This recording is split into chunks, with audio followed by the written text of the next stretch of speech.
Part 4. A Philosophical Meditation on Humanity. Objectively looking at the world our consciousness has created, it is one of miraculous innovation, but also of heartbreaking exploitation.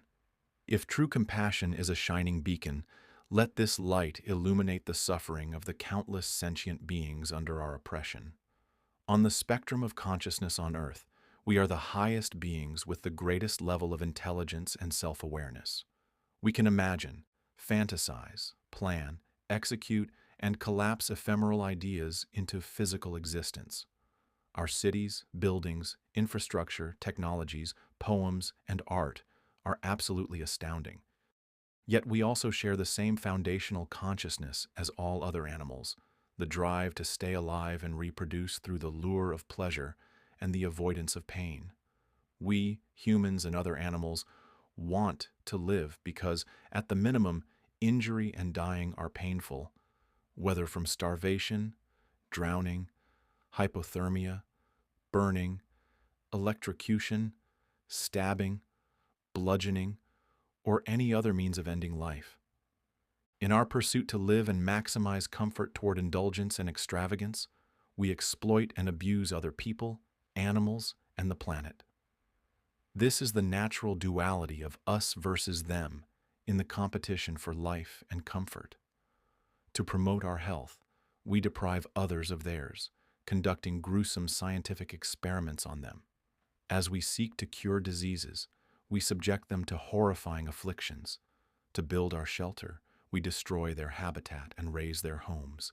To ensure our protection, we obliterate their safety. To sustain our bodies, we slaughter theirs. As our flesh is renewed, theirs is mutilated. To enhance our health, longevity, or libido, we poach them to the brink of extinction or trap them in cages for continual extraction. To clothe our bodies and boost our vanity, we rip their skin. As our bodies are protected, others are tortured. To stimulate our competitive aggression, we force them to fight one another. To research human psychology, we crush them in carefully crafted social scientific experiments. As our minds are stimulated, others are tormented. Additionally, humanity is polluting the environment and continues to do so in willful ignorance, sickening and killing not only ourselves, but also all other sentient beings on Earth. Humanity has driven many species to extinction. Sentient beings who manage to live within our confines are subjugated, and in many cases mercilessly exploited. When we finally acknowledge that animals are sentient beings, possessing consciousness and intentionality, the way humanity callously exploits and abuses them becomes unconscionable. There's no doubt that humanity is superior to other animals. This superiority allows us to dominate their lives and bring either creation or destruction at our whim. The greater the power differential, the deadlier the abuse. When I was younger, I was fascinated with vampires because of the prospect of immortality. Imagine the knowledge and achievements one could accumulate over an eternal life. Yet, the curse of vampires is their dependence on human blood for survival. Society, in its drive for cohesion and survival, bans actions that cause gratuitous harm to one another. However, aren't we already doing it to some extent? Humans exploiting other humans and other species for survival and resources? How many human lives are we willing to sacrifice in distant lands if it ensures our own survival, or at the very least, simply increases our comfort? How many children are we willing to bomb in the name of national safety and security? How many sentient beings are we willing to torture, torment, or sacrifice for our gain? The value of one life. What is the value of a single human life? It depends on who you ask and their level of consciousness. Beings of lower consciousness will naturally value the lives within their circle more than those of strangers outside their circle, despite flowery language about universal human dignity and compassion. For instance, when the September 11th catastrophe occurred on U.S. soil, roughly 3,000 American civilian lives were lost. In response, the U.S. launched the War on Terror that resulted in hundreds of thousands of civilian lives lost in Afghanistan, Iraq, and Pakistan. Similarly, when Hamas launched an attack on Israel, Israel retaliated to ensure its own security by destroying homes, hospitals, and shelters, killing tens of thousands of Palestinian civilians, children included. I can hear the justifications. When attacked, we must be able to defend ourselves and ensure our safety. I completely get it, because in the CONAF framework, safety and security are the foundation. To secure one life, we destroy another. What is the value of a single human life? It depends on who you ask and their level of consciousness. One human life belonging to a powerful group will always be worth more than one life belonging to a less powerful group, despite the flowery language about universal human dignity and compassion. This is the current state of human nature. How many strangers' lives would a desperate parent sacrifice to save their dying child? Dozens, hundreds, thousands, millions, the entire world. Believing in love and mercy. Within many religious beliefs, humanity reveres an all-powerful, all-knowing, all-loving God, whose power far surpasses our mortal capacities and whose light outshines our imperfect flickers. Many of us pray to this omnipresent, omniscient, omnipotent God, pleading for mercy, compassion, and salvation. We long for a divine being to love, protect, and care for us, despite how vastly inferior we are in comparison.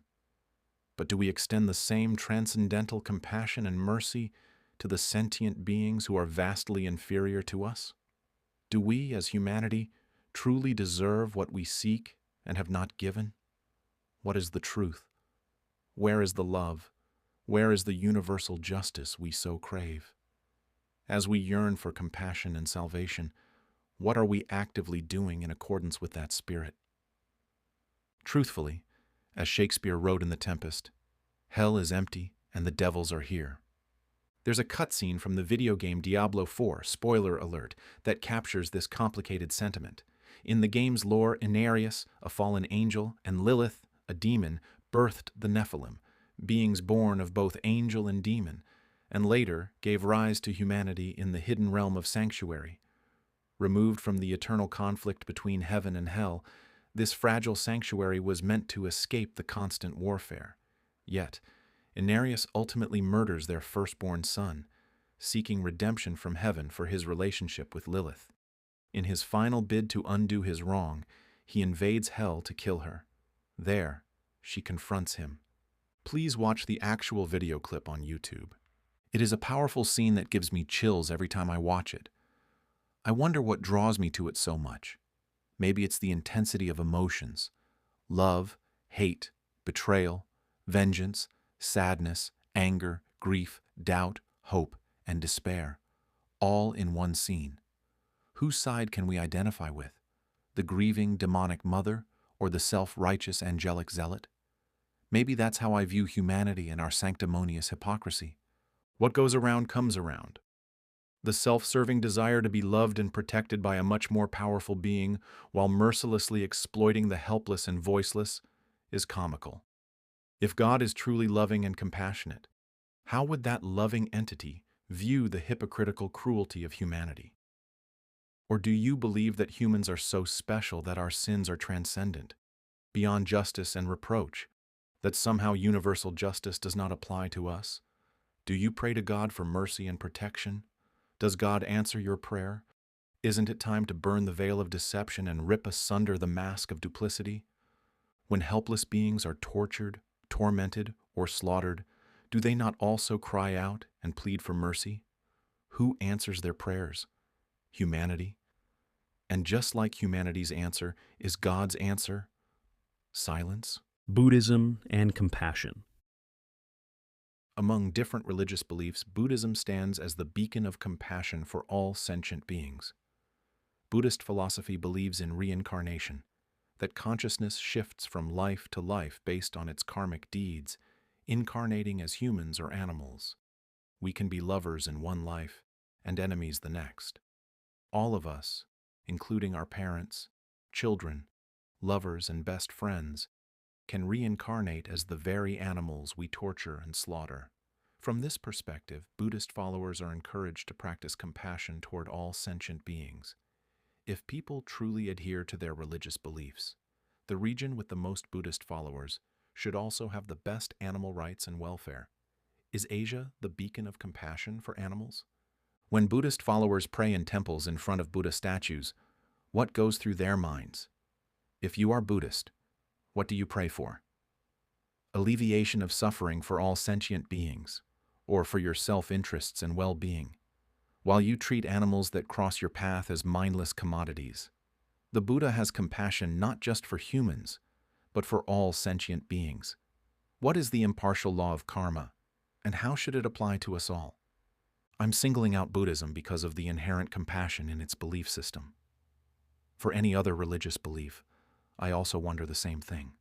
When a compassionate God witnesses the utter self-serving horror humanity commits upon each other and the less intelligent, less fortunate, comparatively helpless animals, depriving them of lives and comfort, how does the God consciousness view the cruelty and hypocrisy? Believing in our superiority.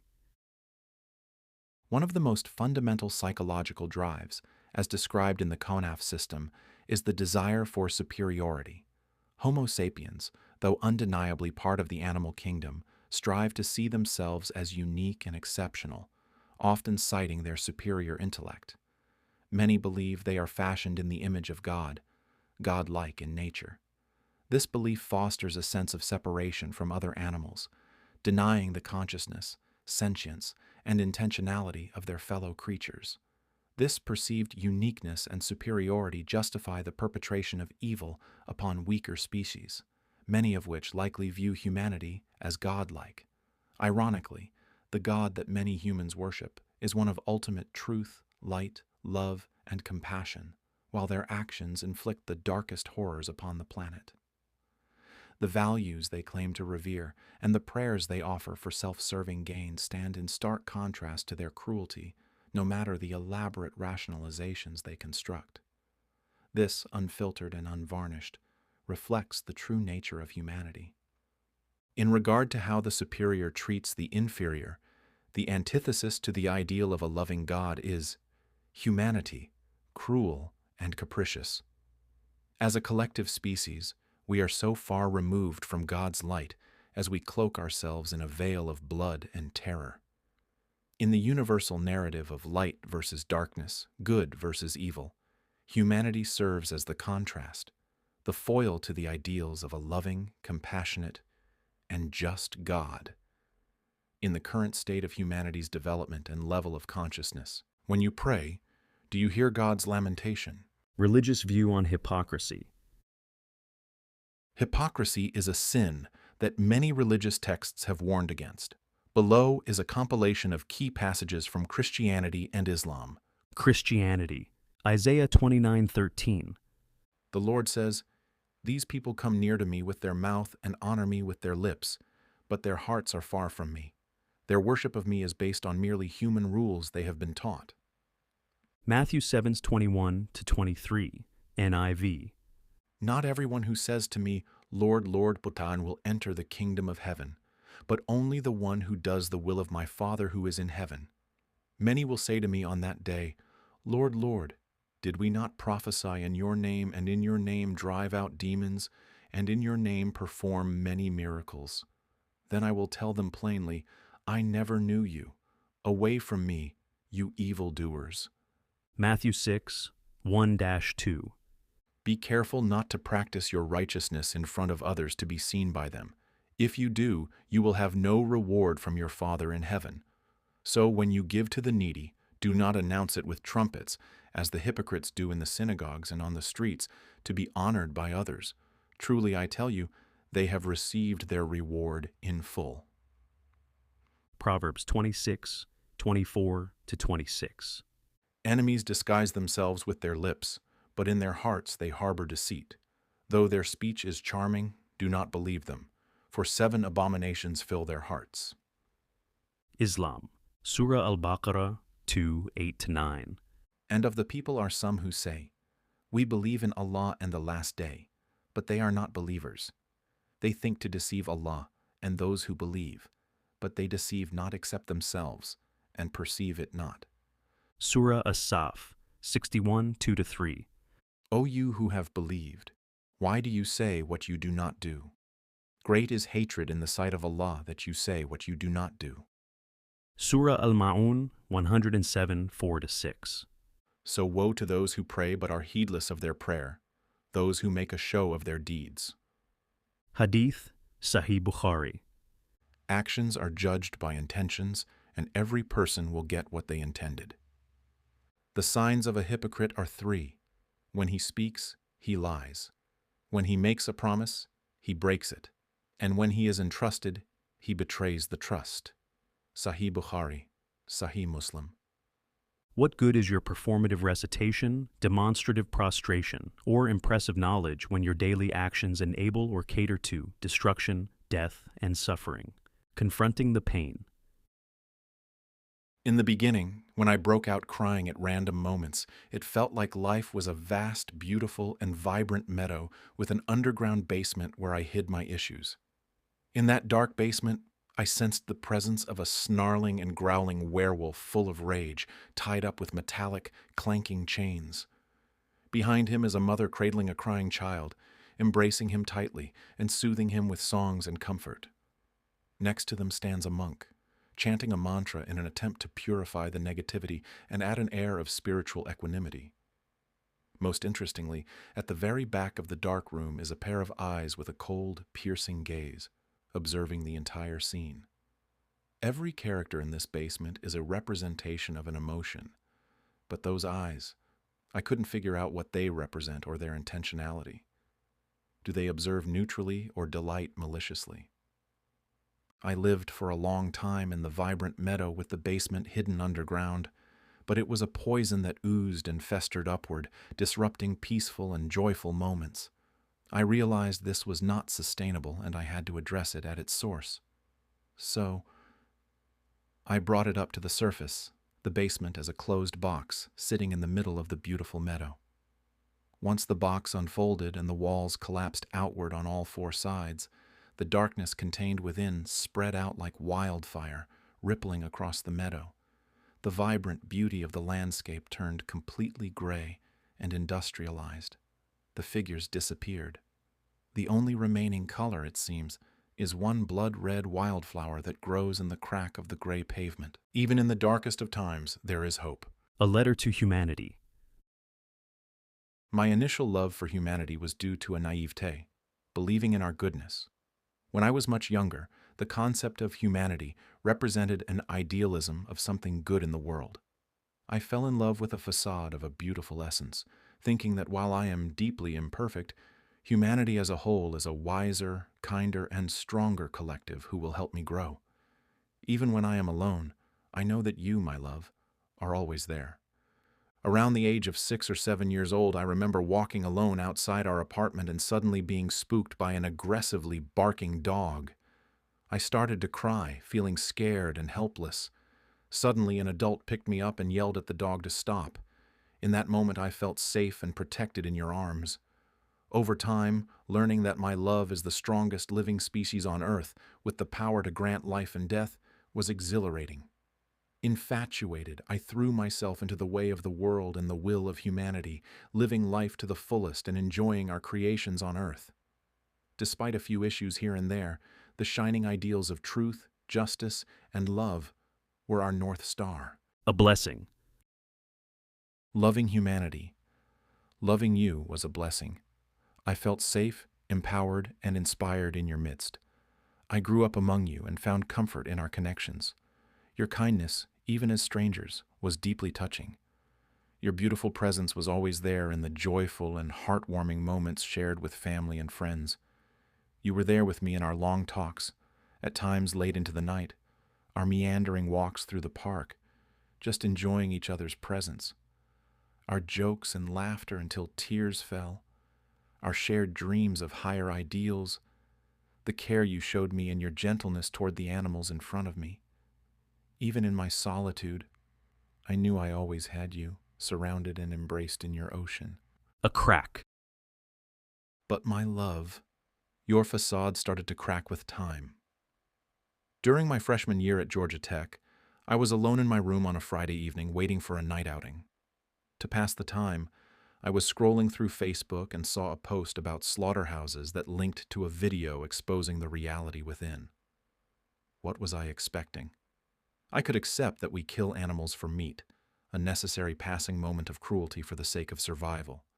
But to realize that these beings spend their entire life, from the moment they're born until their death, in hell, created by human hands, was too much for me.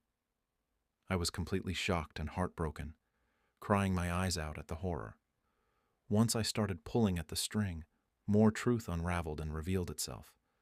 I read so many articles and watched so many videos of various abuses and exploitations toward each other, the animals, and the planet, that at this point I'm just numb. I am horrified at what humanity is capable of, and even more so that I am complicit and benefiting from it. A monk once told me that male monks are advised to be cautious when they pee standing, for fear that the splash of their urine might disturb or drown an insect. However, even monks who build simple temples in a deserted area are also complicit in habitat destruction and likely unintentional killing of some animals during the clearing process. This point is nitpicky, but it proves that from the wider intentional exploitation to the smaller unintentional harm, the act of living is a struggle toward survival and self-preservation with inevitable consequences. But how far do we need to push for our safety, comfort, pleasure, and indulgence? A curse. Loving humanity, loving you, is now a curse. I see the selfishness and cruelty behind the veneer of humanity. Slaughterhouses, scientific experiments, skinning animals, sometimes alive, toxic waste polluting the air, water, and land, genocides, corruption, vanity, etc. What it takes to sustain our system, my love, is unconscionable cruelty. Yet, collectively, humanity remains proud and self-righteous. The lover I once looked up to is the same leader who signals his followers to throw rocks at my extended family, while they're tied and lined up against a wall. The power I once admired is reflected in the same merciless gaze that dishes out the abuses. The handsome person I once loved is standing so tall and proud, eclipsing the sun behind your silhouette, so confident in your action and judgment, so out of reach. Despite the tears, my pleading hands wrapping and tugging around yours, hands that I once embraced tenderly, arms that once protected me, now feel cold and heartless. Your ammunition continues to bludgeon the family my compassion adopted. I try to close my eyes, cover my ears, and petrify my heart to stop feeling the pain. But it doesn't work. Every now and then, I dare to return to the scene of the ongoing execution, carefully examining the features of you, humanity, my love. But I am too afraid to check on the mutilated bodies of the victims.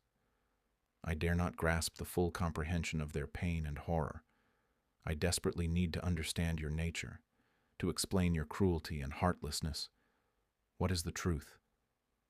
I must pierce your soul and grasp your essence. I started to look deeply at humanity, trying to understand how things go so wrong. How did my lover turn into a monster who inflicts physical, psychological, and emotional terror? In my gaze of sadness, disappointment, and anger, I see an uncomfortable but glaring truth. Your eyes, my love, reflect my own being. I am you. We are humanity. I am definitely a part of you. All the horrors that sustain the systems surrounding us, in many ways, benefit me as well. I am complicit in humanity's atrocity for my own survival, comfort, and enjoyment. The strings that pull humanity are the same strings that undeniably pull at me. Humanity's imperfection is my imperfection. Humanity's cruelty is my cruelty. I am the person who gives the signal to execute and the person who throws the stone over and over again. In my search for the truth, the circle of needs and fulfillment, CONAF, was born out of this deep examination. The price for loving you. There's a price to pay for the expansion of consciousness. When the boundary of love extends to reach all of humanity, the animals and the planet, their suffering becomes my suffering. What is love when it only exists during good times? What is love when it shuts down at the first sign of torment? Your misery and their misery are my misery, even during my good times. That's the least I can do to commiserate and show penance. How can I look away and enjoy my own life knowing that you're afflicted? That would make me an even worse hypocrite than I already am. My redemption is the attempt to inhale the miasma and exhale purified energy. I need to take on the trauma, the pain, the anguish, and then try to process them. That's my contribution to this world. Every story, every reminder, and every witness of our atrocity is a gash on my heart. Gash after gash until it bleeds endlessly, unable to heal. My heart, it breaks and keeps on breaking. So, I froze my heart, your blade against a block of ice. I don't feel anything, I can't feel anything. Each cut is barely a scratch, until it keeps coming and coming. The forceful torrent smashed my frozen heart to the ground, shattering it into 1,000 pieces. I kneeled on that floor, hunched over to pick up the fragments, tears falling to join the fray. Once fully assembled, I wrapped a rope tightly around it. Never again will I let it shatter. Never again can I let it break. I need to bind it to make it stronger. The rope is my understanding of reality, the grounding in truth that no matter the anguish, I must always confront reality and not be destroyed by it. Before Nietzsche descended into complete madness, historical accounts state that he was walking on the streets of Turin, Italy, when he saw a cab driver whipping a horse that refused to move. He rushed over to the horse, wrapped his arms around this beast of burden, trying to protect it from the beating. Then he collapsed on the ground and sobbed while still holding onto the horse. From that moment, he was consumed by madness, transferred to a psychiatric clinic, and eventually into the care of his sister and mother. He died 11 years after the mental breakdown and never recovered. I would like to believe that he had an expanded consciousness that included sentient beings, deeply horrified by the mistreatment of the less fortunate, and that the philosophical realization of the horror of the world broke him. Confronting the truth and grounding in reality prevent a descent into madness, but it doesn't make it less difficult, as the pain grows spikes and thorns, transforming the rope into barbed wire. The painful truth wraps around my heart like a barbed wire serpent, coiling around it, slithering ever so slowly in an endless spiral. The sharp spikes hook into my heart, scraping and digging beneath the frozen exterior to leave a bleeding trail. Hurry, freeze it deeper. Is it blood that oozes out or fire and lava seeping through? As the pain sinks, the anger emerges. What can one person do against the entirety of humanity, my love? I gaze at you through a veil of tears brimming with love and hatred. So I go on living day by day, fully aware of the atrocity, pretending everything is okay. How do I share this intensity during a normal interaction with colleagues, with friends, or even with family? Is this why you sense an inexplicable distance between us? The home and the life you built for us are steeped in blood. The surrounding air now feels thick and foggy. Every step forward is heavy. It feels easier to lie down and sleep away this nightmare, though my pride won't let me. Am I that weak to let humanity and physical reality completely crush me? What is my purpose? Longing for you. Humanity is an ocean, but I feel so disconnected. Despite the reality, I still long for you, my love. The ideal humanity of wisdom, kindness, and strength. You were my first love, and how does one let that go? The memory of our ideal still haunts me. I imagine the real you are just away for a while. Whether at a spiritual war or on a meditation journey, you'll eventually come back to me. I miss the comfort and joy within your protection and guidance. I feel your absence in every love song, every longing, every heartbreak, and every betrayal. Your mirage is hazy and just out of reach. In my loneliness, I reach out to you with my arm outstretched, my hand searching for yours, longing for a slight touch just to know you're there. I wish for your hand to firmly grasp mine. I wish for your hug to cradle my solitude. I wish to collapse with joy and exhaustion in your embrace. How I wish to sob into your warmth and tell you everything that happened, blaming you for being away while holding you tighter. I wish that you'd tell me everything will be okay because you're back now. But what is reality, my love? My hand searches but grasps at thin air, the painful contrast between your warm sustenance and empty space. I curl my fingers inward to feel the emptiness, to feel your absence, to feel my heart continually breaking. At times, I dream of you coming back to visit me, meeting up at a wooden table outside a quaint coffee shop under the fog of moonlight. In the haziness of these dreams, you are loving and cheerful, making small talk and sharing with me your hopes and dreams. As for me, I'm just awestruck and happy to see you again, uncertain why there's an underlying sense of sorrow. As we talk, you gently chastise me for not doing enough, that I should do better and be better, and that you'll always believe in me. Then, you get up and turn your back to walk into the fog, slowly fading away, leaving me alone to pick up the pieces. I cry. Not within your embrace, but in your absence. I live in longing and sorrow, trapped in that space between flickering hope and heartbreaking despair. I search for the ideal of humanity in the reflection of your eyes. Many people I've talked to say that human nature cannot be changed, that I'm naive and delusional in my ambition, that I'm giving up a good life to chase after an impossible dream. What is human nature? And can it be changed? What is the voluntary sacrifice of one life if it can benefit many others? Despite it all, I still love and believe in you. Compassion and suffering. The challenge of compassion is to reconcile humanity's mistreatment toward all of creation. We strive to see the truth and the reality for what it is, with resolute clarity, courage, and honesty, without bias to make it better or worse. To peer into the depth of the ocean that is humanity, and to pierce into the heart of humankind. Ascribing to compassion has its blessing, but also its curses. When true compassion slowly fills up our heart, it's hard to feel indifferent and callous to the suffering of others. If their cries and tears are raindrops, we can't safely stay out of the rain in the comfort of our home. We can't deafen our ears, blind our eyes, and close our hearts to their suffering.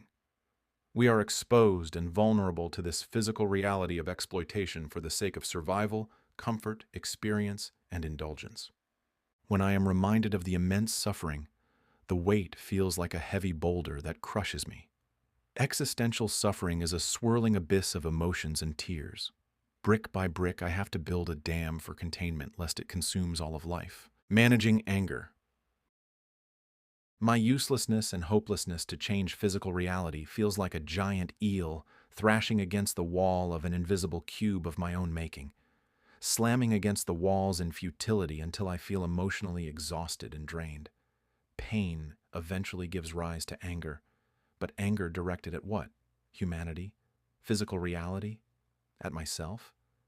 I tried to limit my food intake despite already being skinny, only to end up with agonizing stomach ulcers that claw at my belly every few hours, especially at night. Lesson learned: the vessel is an anchor that should not be neglected. In my search for equanimity, I questioned my hope for us, whether we can lighten our boots on the neck of sentient beings gasping for air. That hope for transformation is a flickering candle flame struggling to exist in a dark void. I try to protect its fragile existence with my hands from the relentless winds that keep coming. I whisper words of lies and encouragement to keep the flame going. But what if I just accept us for who we are? To align expectation and reality in a perfect union so I can achieve some sense of peace. Am I weak for lacking the courage to accept reality for what it is? I imagined what that peace feels like, to accept you for the monster that you are, that we are, that I am, is too much to bear. How can I accept there's no hope? To give up and snuff out the candle with my own fingers brings more agony than equanimity. Like some of you, I was angry at myself, at humanity, and at physical reality. Anger is born from hurt and pain, a fire fueled by suffering. If love is the purifying crystal blue water in a pot, then anger is the fire beneath, and pain is the fuel that keeps it burning. The question is, how quickly can you replenish that water versus the rate at which the heat boils it away? Left unchecked, all that remains is the charred and burnt residue clinging to the bottom of the pot while the fire still rages. In truth, love is always present, forever renewing, but it's not just in the evaporated water, it's also found in the source of the fuel. Without love, there would be no agony. The capacity for love and true compassion opens us to experience pain. Anger is a fire, but an uncontrolled fire scorches everything in its path, leaving innocent victims burned as collateral damage. Unfiltered anger seeks to destroy what causes it pain. But my love, what does it truly mean to destroy myself, to destroy humanity, or to destroy physical reality? What would that even look like? If humanity is a lover, would I drive a sword through my own body just to pierce you beside me? Suffering begets more suffering. Hate begets more hate. Vengeance begets more vengeance. Where is wisdom, compassion, and justice in all of this?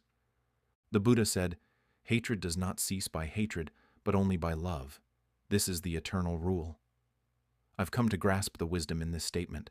I've learned to hone that fire, not to let it burn wildly, but to condense it, focus it like a laser, and mold it into a smoldering snake, patient, methodical, and serpentine. A letter to my husband. For a book with the title, A Letter to My Love, how can I not write to you? We first met when we were both 19 years old. It's cliché to say that I fell for you at hello. More accurately, it's something about the way you responded to my nervous question, "Hi, what's your name?" at a college party on a Thursday night.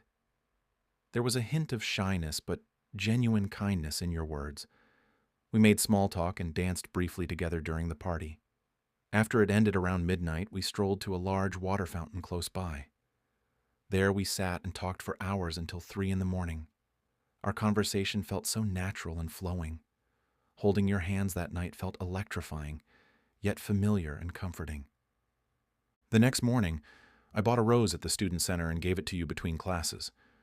Both of us couldn't believe how forward I was, but I knew that you were the one for me. Our relationship started that first night we met, and over the weeks, months, and years, I fell more and more in love with you. Your handsomeness first hooked me, but it was your kindness that kept me. We spent countless days together, but dedicated Friday a special status as our official hangout day. We called it Holy Friday, and both of us knew not to make alternative plans. I was there to share many of your first experiences with the Asian and Vietnamese cultures. To commemorate our relationship, I came up with the idea of exchanging messages on Zanga, a blogging platform that we made private.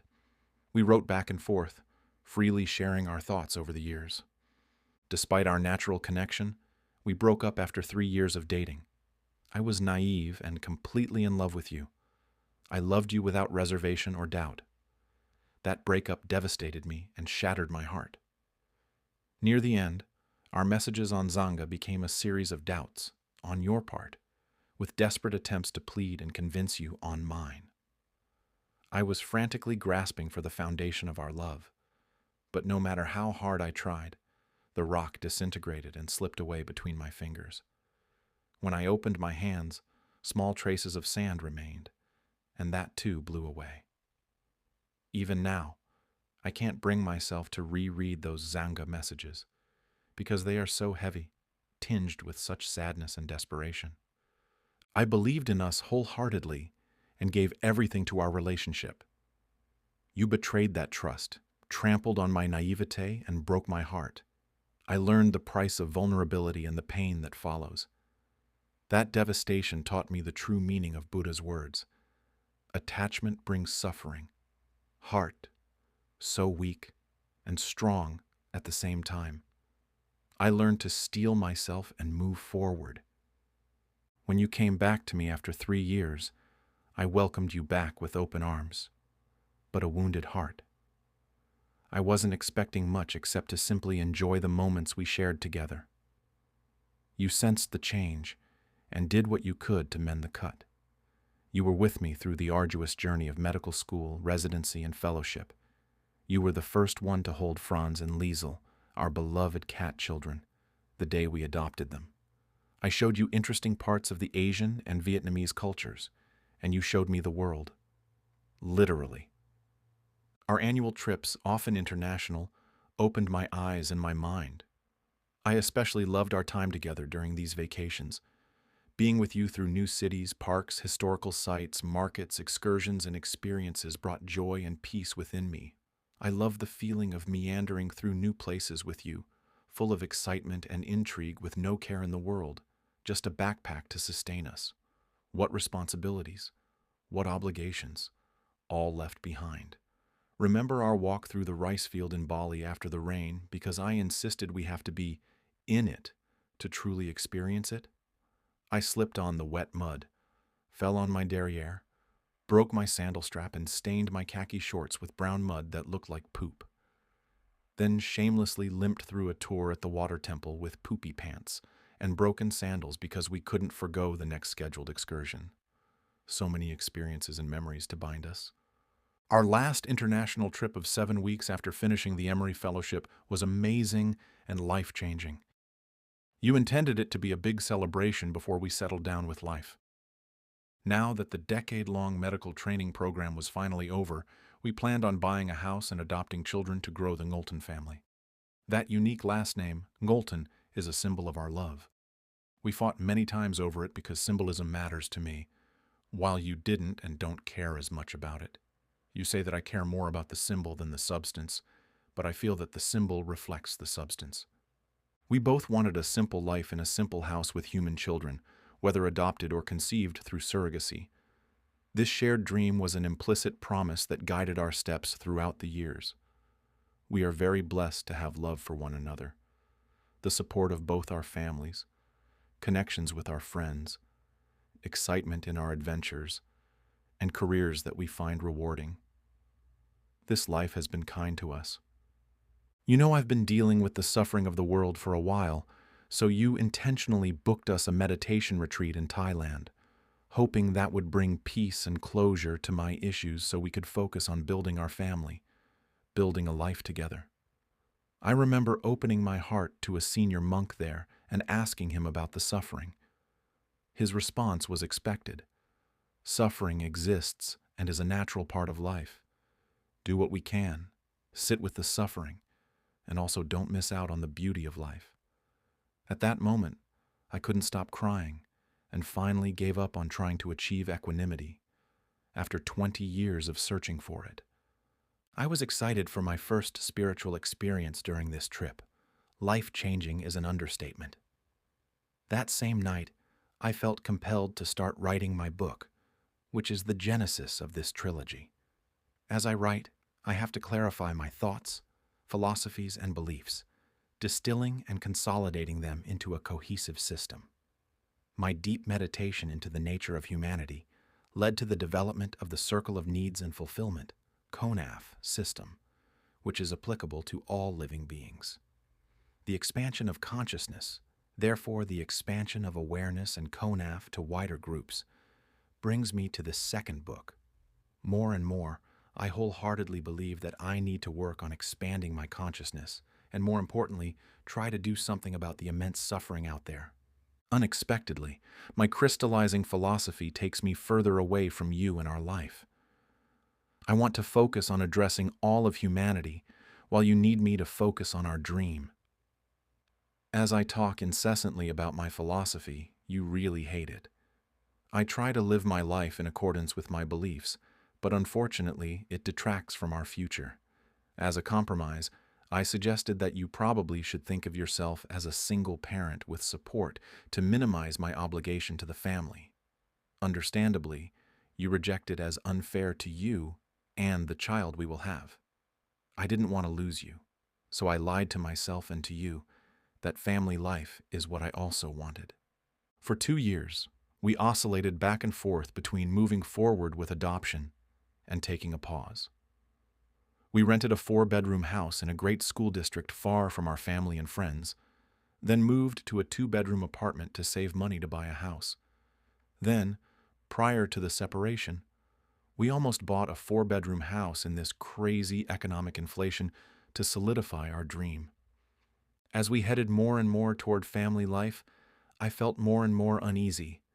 I could see the commitment and obligation to our family would take me away from my authentic path in life. It became clear that my new goal and our previous dream are mutually exclusive. To address the root cause of my pain, I have to address humanity, a goal that, as you've reminded me many times, is overly ambitious and preposterous. You're not the only one who says so, but no matter how impossible, someone has to try it. If I fail, there are others who will keep trying. This ambition isn't a part-time commitment. It demands the entirety of my existence and effort. The dream of building a family with kids is also not a part-time commitment. The responsibility and weight of parenthood is immense because once committed, I would ensure the CONAF of our children is met. You implored me to focus on us and our family, but, my love, once my heart opened and shattered under the immense suffering, how can I just focus on our simple life and the simple happiness we vowed to one another? How can I enjoy peace when the world is at war and a storm is raging? How can I turn my back on the voiceless who are crying out for mercy? How can I live with myself while selfishly focusing only on our blessings? Our relationship has always been my top priority. Losing it hurts me deeply. On that Sunday morning in 2022, when my dad passed away in the ICU, it was snowing in Atlanta, a rare occurrence. My heart ached then too. It felt like there was a vortex of heavy knives digging into my chest. Combine that pain with the soft silence of falling snow, covering the landscape in a blanket of white fog. My grief turned toward a throbbing numbness, like white static on a TV without any signal. Sitting in that quiet ICU room and staring out the window at the falling snow while his lifeless body lay on the hospital bed next to me was surreal. That's how I feel with the suffering of the world, an entire landscape of static white snow, and our loss is just a thin layer on top of it. You want us to live in the spring, but I'm trapped in winter. A small fire is burning, and all I can do is stoke it to stay alive. You were surprised when I first told you I was low-key depressed, but the signs and reasoning became clearer to you as time went on. If I don't try to do something about it, and just live our simple dream, the facade of contentment will crack as the pain festers beneath. The life we would work so hard to build will likely crumble overnight when I can no longer contain the pain. I don't have a choice but to sacrifice my own happiness, and, you're right, in the process, sacrificing our family and sacrificing you. My private practice that I spent countless hours cultivating is another sacrificial offering to my new ambition. Can God sense my sincerity? Our goals have diverged, and we both must seek our authentic paths in life. You say I have betrayed you after 20 years of investment, abandoning you at close to 40 years old. Yes, I have betrayed our dream, but is our relationship just that dream? Why can't it be just the two of us, supporting one another? You yearn for a family more than just the two of us.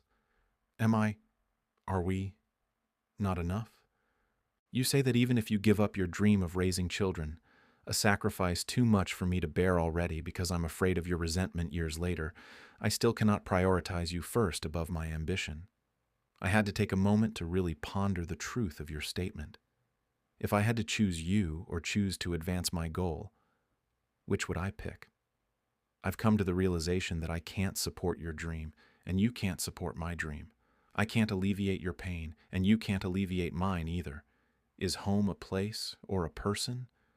Maybe we are alone and disconnected. I cried so much when I realized I'm a part of humanity, and I cried my eyes out when I realized you are humanity.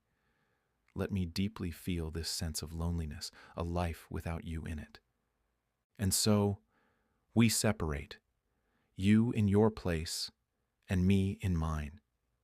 Despite loving Franz and Liesel, I entrust them to you because I want to try a life of non-attachment. I did not imagine that at 40 years old, I would be living in a studio apartment and sleeping on a thin mattress topper on the floor. You call my new path a luxury monk life. I guess I am becoming more monk-like. Looking back, you said the signs were there, since I did tell you I wanted to be a monk when we first met.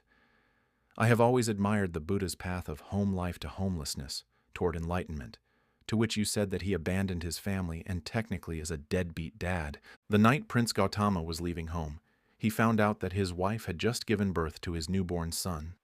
He named his son Rahula, which in Sanskrit or Pali means bond or fetter, to signify the worldly attachment that he must sever.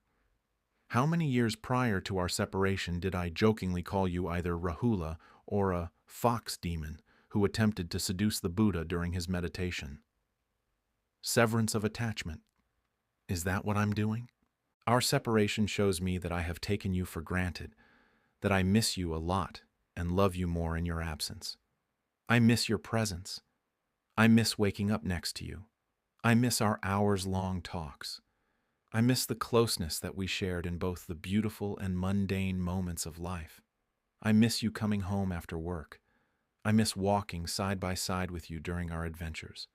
Life is much better, safer, brighter, and more comforting with you by my side. But despite all this, I can't give you what you want and what you deserve in a life partner because, truthfully, my ambition might take me away any day. Giving you the time and space to figure out what you want and possibly to finally move on from us is heartbreaking. Another gash to my heart, of my own making, and with it, I gash your heart too. Does wound add depth to our character? Is that my gift to you? How deep is the cut of a 20-year relationship?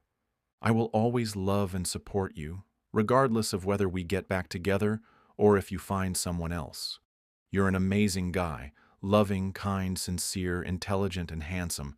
Any decent guy out there is lucky to find you. The Knowlton last name was born from us and destined to take its last breath with me. After Franz von Gulten and Liesel von Gulten pass away, I will be the only Gulten left. Every time I hear that name, Dr. Gulten, my heart aches. Still, I will keep it always as a testament and penance to our love. Many times I awake in cold sweats in the middle of the night, horrified at the realization of our separation. There's something magical in the dark silence of the night that allows me to see things with clarity. In truth, there were already a couple of nights when I was lying next to you during our good times, when the same realization came up. To contemplate the outcome of our separation and what we both lose because of it, a lifetime of ups and downs, of countless more memories and moments grounded in an unshakable love for one another, fills me with a deep sense of sorrow and loneliness that inflicts a heavy, piercing sensation in my heart. Then I think of the helpless and voiceless beings, the Asiatic bears, the monkeys, the calves and cows, pigs, chickens, mice, rabbits, and the trafficked, exploited, or abused human beings, lonely and trapped in their cages without hope. What kind of life are they living? What are they waiting for in the silence of the night? I can feel their plea, my love, why have you forsaken me? My heart, it breaks again. The heavy, piercing sensation transforms into a suffocating vortex, one pain to overwhelm and subdue another. Love? Is the problem too much of it, or too little? What does it say about my love, your love, and humanity's love? Which is too much, and which is too little? How many strands of memories and connections have formed over 20 years?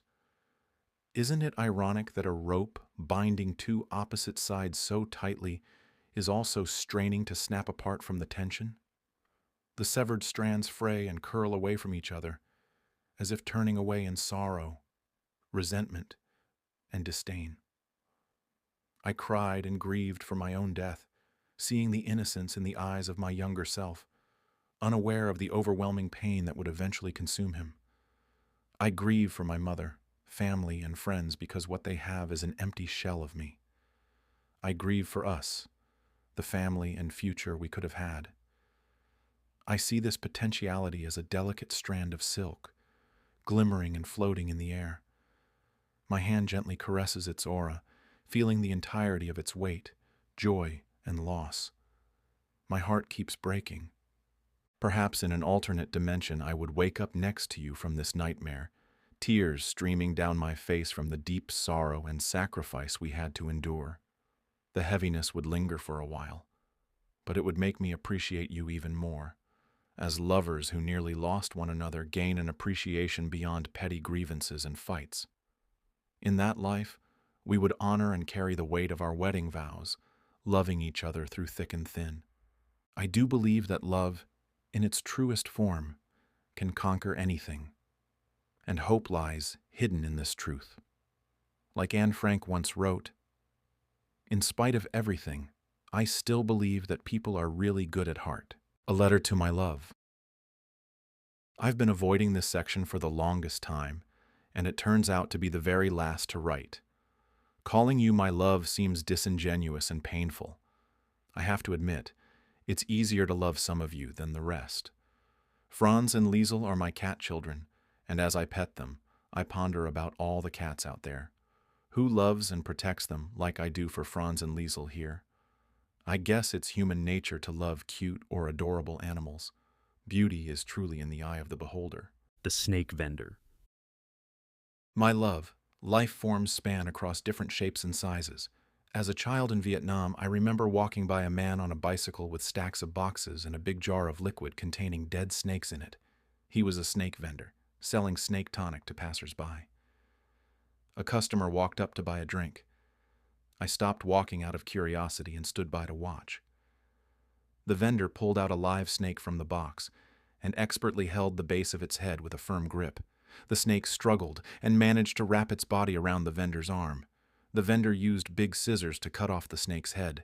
I could see the desperate fight for life as the snake's body coiled tighter and tighter around the man's arm, wriggling and struggling until it went limp. The vendor poured the snake's blood into a cup of herbal wine, then proceeded to cut out the small heart and drop it into the cup. From life to lifeless, from animation to stillness. Isn't that what death is? A stillness after a long struggle. Witnessing the processing of that snake left me confused. Why did I feel so uncomfortable? Could I be feeling bad for the snake? I told myself that snakes look scary and unrelatable, so its death shouldn't upset me. An automatic thought responded to my callousness. Simply because a living being is unattractive, it deserves death? That question shook me. Is the value of a living being predicated on how it looks? Is love and compassion limited by appearance? My heart would ache at the suffering of a fluffy cat or dog and instinctively recognize the pain of their suffering, but I can't do the same for other animals? Does the extent of my love end at the chasm of form? In the spectrum of consciousness, is my compassion for another consciousness separated by a broken bridge dividing the vessels? The Asian farmer's market. When I was casually walking through an Asian farmer's market in Chamblee, Georgia, as a child, I stopped by the fish station where big tanks of water kept live fish for fresh products. A customer walked up to the counter and made a purchase, pointing to a tank. The worker used a big net to scoop up a fairly big catfish and dropped it onto the floor. The catfish flopped and wiggled on the floor, gasping for air. The worker walked over with a big mallet and struck the catfish on its head. The slippery impact sent the catfish flying, crashing against a wall. The being still showed signs of life, flopping, wiggling, and gasping. The worker walked over and slightly kicked the catfish to a more open space. He struck the catfish on its head again, but life still clung on. After the third or fourth time, life became lifeless. Life struggling for life. That's the theme of physical existence. Living beings with consciousness, no matter where they are on the spectrum, are forced to live and compete. They are trapped within vessels that sense pleasure and pain as an overriding directive to survive, seek sustenance, and avoid injury. Once we see this truth, it's everywhere we look. And some beings of lower consciousness exploit this struggle for life in others to excite their stimulation. Every now and then, I would visit the blue crab bin at the Asian farmer markets.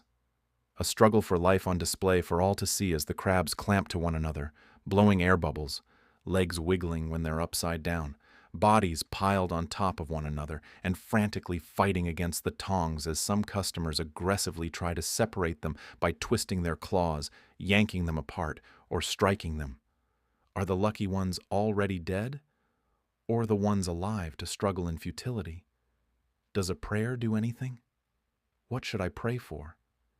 Praying that they can escape the cycle or come back another time as humans but end up doing the exact same thing.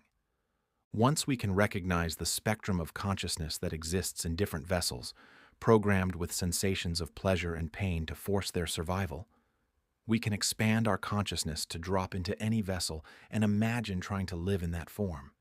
The CONAF framework offers a simple but comprehensive understanding of life beyond humans. Overlapping interests naturally create competition and conflict.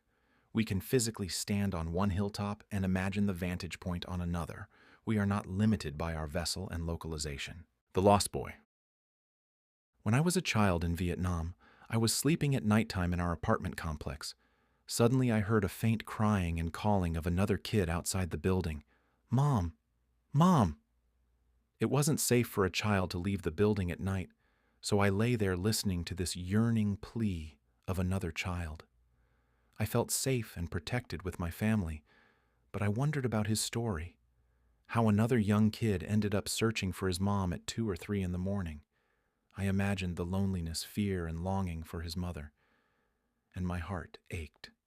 His calls became less frequent and slowly faded into silence as he moved on from our neighborhood. For many living beings, the attachment between mother and child is the most sacred bond that ensures survival. Many of us are probably familiar with the protectiveness of mother cats or dogs, and many of us know better than to get between a mother bear and her cubs. As consciousness, we can relate and empathize. Every time I think of that incident with the little boy calling desperately for his mother, another image overlays on top of it. A calf forcefully separated from his mother, desperately calling for her, while the mother cow also bellows for her child, until both their cries become silent. As the calf is constrained tightly in his bin, I wonder how long it takes before he gives up calling. How long does it take before he learns and surrenders to the helplessness of his situation? How long before his innocence and naivete are slaughtered? In the CONAF framework, the need for affirmation is the need for existence, the affirmation that we do matter, that we are significant, that we have worth and value. What is the inherent value of a life, and how do we affirm it? It depends on whom you ask and their level of consciousness. From the stance of humanity, the value of other lives is based on their usefulness to us. The calf's voice, desire, pleasure, comfort, longing, and happiness do not matter, except for the milk he's surrendering and the tender veal he will become. That is our affirmation of their existence. Confusion of love. What is love? When I say that I love animals, what does that mean? If love is the care and concern for someone else's well-being, and specifically to fulfill their CONAF, how genuine is my love for them? Truthfully, I enjoy the comfort and pleasure humanity has created. I benefit from its ends while lamenting its means. If my family is wealthy slave owners and our livelihood depends on the slave trade, my love for their plight is my lamentation for the abuse and inhumane treatment they suffer, all the while still participating in the exploitation. If hate is the intentional deprivation of someone else's CONAF, do I have more love or hate in my heart? Or worse, indifference? So many questions. What is love? What is hate? Words and meanings keep on blurring. Embracing you in my love. From one consciousness to another, my love for you, the animals, is the gentle caress of my right hand on your cheek, as we kneel facing one another. Eyes to eyes, I acknowledge the life and divinity in you. I recognize your struggle for life, the biological program for pleasure and pain. I can imagine the physical sensations and the emotional responses that go along with living and dying. Survival, existence, innocence, hopes, dreams, desires, pleasures, pain, shock, and horror, all swirling in an abyss. I caress your form to express my love, understanding, and comfort. You gaze back at me with hope and pleading. Can you, my love, see the awareness and compassion through the window to my soul? As my left hand slits your throat with a sharp knife, look into my eyes one last time before you collapse against me. If eyes can speak, what are yours saying? Rest your weight against my body and your head on my shoulder. Sleep, my love. Let your tears and blood cover me. Let me feel the burden and weight of physical existence. Let me cradle you in my arms and hold you tight to offer my love and comfort. I'm afraid of letting go because it'll reveal my love isn't true. How many times can I overlay my peaceful surroundings with the conjured images of your suffering? The experimentation, the skinning, the slaughter, or the hanging carcass as a sign of expanded mindfulness and sincere penance. How can I shrink my consciousness to simply enjoy life knowing what you're going through? The whirling dervishes of the Sufi mystics swirl and swirl in spiritual bliss, trying to connect with oneness. I'm trying to do the same, swirl and swirl, hoping to grasp momentary bliss of physical existence without your weight. More accurately, I see a Sufi mystic whirling in their long white gown, in a drizzling rain of blood. Their white gown slowly covered in red blood spots, like a blood-stained orchid. Keep on spinning until the entire scenery is crimson-dyed, background and foreground. Not only is the white gown stained, but the visage itself is covered in blood. Collapse onto an ocean of blood. Don't drown in it, though. Just rest. Then get up to whirl again, finding joy and bliss in physical existence.